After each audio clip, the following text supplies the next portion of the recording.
Hey Cube Nation, we have some important information about the care of your internal oil-free vacuum pump that we need to share with you today.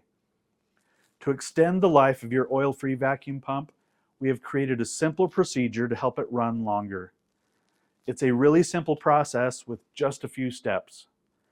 Do not do this with food in your freeze dryer and make sure there is no ice in the chamber.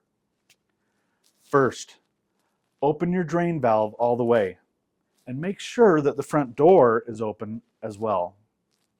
Second, get to the test screen on your cube. Third, turn on your vacuum pump. Fourth, set a timer for 3 minutes. At the end of the 3-minute timer, turn off your vacuum pump. That's it. Just a few minutes of periodic purging of the vacuum pump to extend its life by removing contaminants from the internal workings of the pump.